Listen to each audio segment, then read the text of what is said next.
Alors, je poursuis sur ce nouveau projet de loi visant à mieux protéger les victimes et à garder les enfants à l'abri des prédateurs avec Patricia Lattanzio, secrétaire parlementaire du ministre de la Justice. Madame Lattanzio, bonsoir, merci d'être avec nous. Merci pour l'invitation. Très hâte de pouvoir vous en parler de ce projet de loi. Alors, en ce qui concerne les crimes qui visent particulièrement les enfants, le gouvernement entend remettre en place les peines minimales, mais en même temps, il y a une exception qui est aussi prévue pour les juges, au cas où il prévoyait que peut-être la peine pourrait enfreindre la charte. Alors, c'est comme dire il n'y a pas vraiment de peine minimale obligatoire, non? Les peines minimales vont être réinstaurées parce qu'il va y avoir des crimes qui vont toujours être assujettis à ces peines, mais on donne un levier au juge pour avoir un pouvoir discrétionnaire, alors que justement les peines minimales seraient disproportionné peut-être à la sentence du crime. Donc, ça va pouvoir donner au juge une certaine discrétion pour émettre une autre type de punition, si on veut. Et est-ce que l'idée, c'est de pouvoir blinder le projet de loi d'une contestation judiciaire éventuelle? Parce qu'on sait évidemment, avec les peines minimales obligatoires, ça a été jugé inconstitutionnel par le passé, donc...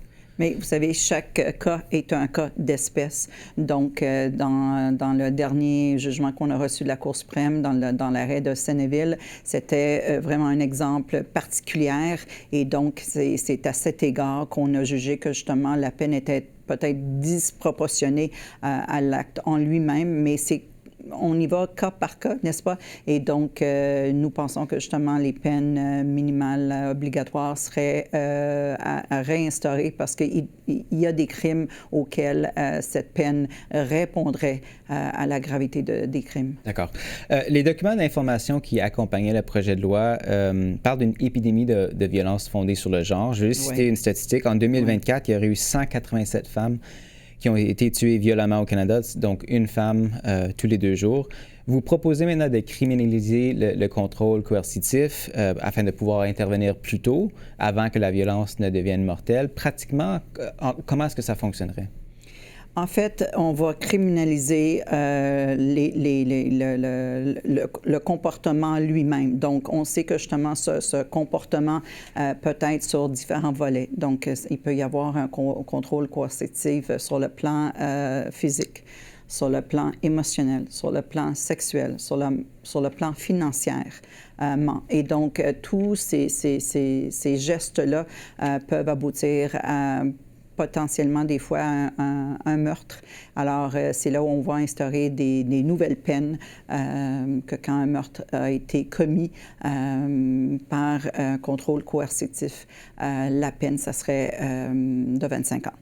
Et donc, voilà. Donc, c'est une façon de pouvoir annoncer aux Canadiens comme quoi que ça ne sera plus toléré. On prend ça vraiment, cette fois-ci, au sérieux. Et il est temps aussi. Et on a aussi ajouté la composante du fémicide dans cette loi, qui, lui aussi, doit être traité de façon claire il doit y avoir une dissuasion vers le fémicide. Oui. Le projet de loi touche également le harcèlement criminel. On a beaucoup entendu parler des cas où des femmes se faisaient harceler, traquer par leur agresseur qui ensuite étaient remises en liberté. Donc, qu'est-ce que votre réforme changerait à ce niveau-là? Donc, on vise essentiellement, de protéger les femmes. Donc, que ce soit un acte qui a été commis par la haine, par une violence physique. On veut vraiment amorcer tout ce qui mettrait en péril la vie d'une femme. Alors, mais en ce qui concerne le harcèlement criminel, parce que souvent, c'était difficile de savoir si vraiment il y avait un certain niveau de menace qui était atteint pour justifier la détention d'un individu, par exemple. Oui, mais là, ça serait encore une fois cas par cas, mais le code ou la nouvelle loi ferait en sorte qu'on va vouloir émettre un message très clair que toute personne qui, par acte de harcèlement, par acte de violence, par acte de n'importe quel comportement qui pourrait mettre en danger et en péril la vie d'une femme, subisse les conséquences. Certains délinquants violents ont été libérés en raison de délais trop longs par la Cour. On sait évidemment que les cours sont bondés de cas, ce qui mène à un arrêt de procédure. Maintenant, le projet de loi demande aux tribunaux de privilégier d'autres recours. Lesquels, par exemple? De quoi ça aurait l'air? Donc, les délais qui ont été, dont on parle, c'est ceux qui ont été le résultat d'une décision de la Cour suprême, l'arrêt Jordan, qui évoque un délai de 18 mois pour les cours provinciaux et 30 mois pour les cours supérieurs. Donc, on a vu au fil des ans qu'il y avait beaucoup de cas qui ont été mis de côté parce que justement le délai avait été écoulé et donc il n'y avait pas de jugement qui a été pu être émis.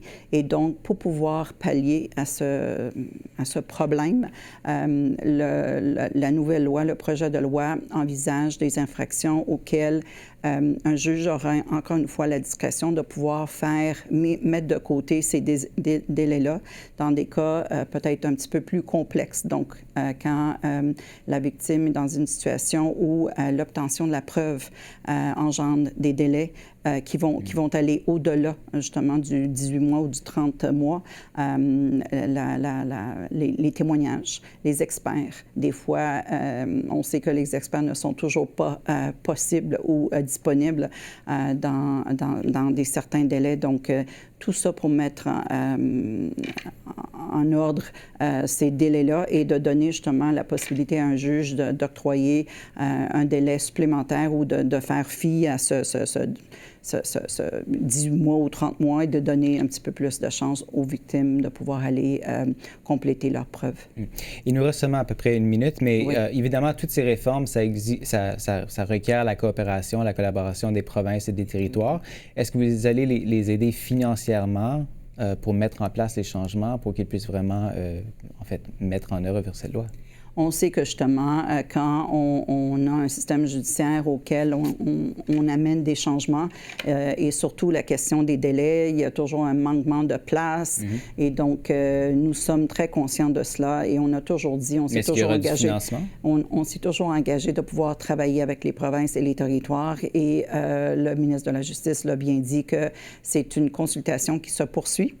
Donc, le projet de loi, il a été mis de l'avant. On va voir qu'est-ce que ça va nous donner. Mais c'est sûr que le travail va continuer en amont avec les provinces et les territoires, la consultation, les discussions. Et donc, on verra. C'est à suivre. En effet, on va suivre ça de près l'année prochaine. Patricia Lattanzio, je rappelle que vous êtes secrétaire parlementaire du ministre de la Justice. Merci encore une fois d'avoir été avec nous ce soir. Merci.